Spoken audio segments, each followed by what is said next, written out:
Hi all, greetings. I've just finished recording a video.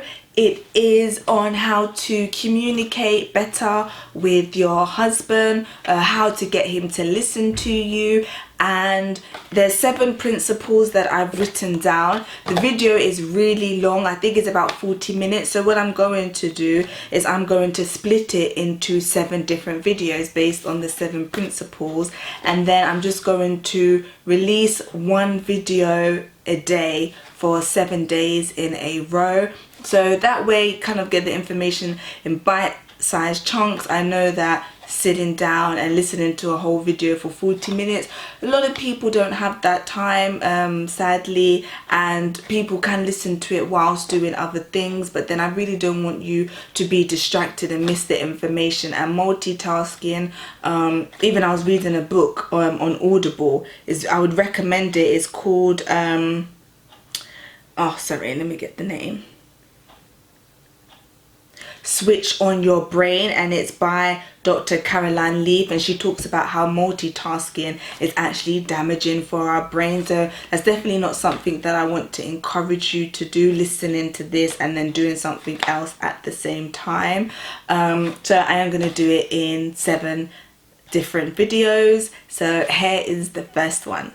Hi all, warm greetings. I really wanted to do this video to help you to have better communication with your husband.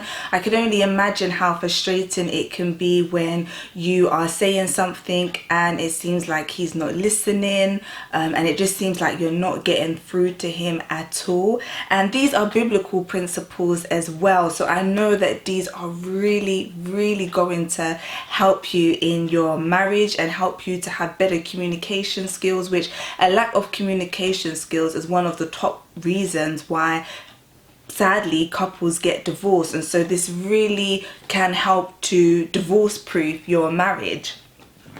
So the first thing I've got written down is do not nag. The scriptures that I have in Proverbs chapter 25 and verse 24, it says, "It is better to dwell in the corner of the housetop than with a brawling woman and in a wide house." Now, even myself, I can testify to this scripture, myself being a woman, living, I'm not going to say where and not really like specifying who, but I remember a time being in a house with a woman who just kept like nagging, and I was like, God, please deliver me from this house. Like, I really didn't want to be there. And I myself remember kind of just wanting to avoid the person, kind of getting in late when I knew that it would just be time for me to kind of go upstairs and go to bed, so I wouldn't really have to communicate with the person, or leaving the house early in the morning before the person woke up. And this too is something that I've heard men saying, sadly, that they would like circle the house a number of times or stay at work later because they don't want to go home and be around their wife who keeps on nagging. And it's so sad because I honestly believe that marriage is supposed to be the closest thing to experiencing Eden that we have on earth, like this closest thing to heaven on earth. And it's supposed to be like a place of paradise, like a place of peace, of love, of warmth, like that a husband should want to like look forward to coming home. That even there's times when his friends might say, oh, let's go out after work, and rather he just wants to go home because he just loves being around you, being in your presence. He has this peace that he experiences when he's around you, and this love. And continually nagging, it really like depletes a man, especially he's out at work working hard to provide for you and your children if you have children, and then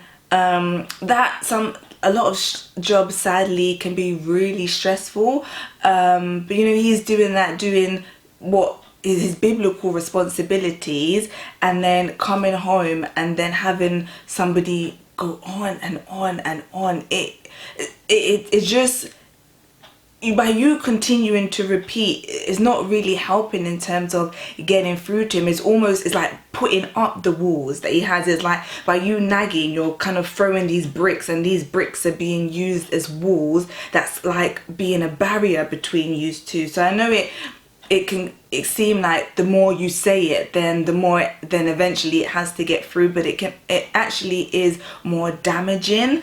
And another scripture that I had, that I've got, Proverbs 27:15, a continual dropping in a very rainy day and a contentious woman are alike. And again, yeah, something that I've experienced. I remember just being in that situation and the woman just going on and on, and I just remember thinking about the scripture, and I was like, I could just hear like a tap, just drip, drip, drip, drip, drip. I'm actually going by the clock every time I can hear it ticking. It's just like completely, it's really like annoying. It can, and yeah, it's not something that will help in terms of communicating with your husband. So instead of just going on and on, instead go on your knees and pray. Like, think the amount of, that's the thing, God never gets tired of hearing us. And every time that you went and nagged your husband, if you use that time instead in prayer to tell God what it is that you're trying to speak to your husband, God could actually go and speak to him much better than we ever could. Even if we did everything right that I'm going to mention here, even still, God is able to speak much better to our husbands than we are able to. And so I really just encourage you not to nag, and looking at the words contentious is like strife. It's like causing unnecessary arguments in the home, just being very like just do it, just, well, even nagging itself is just kind of continually repeating the same thing over and over again. Likewise, ye wives, be in subjection to your own husbands, that if any obey not the word, they also may without the word be won by the conversation of the wives. Take care.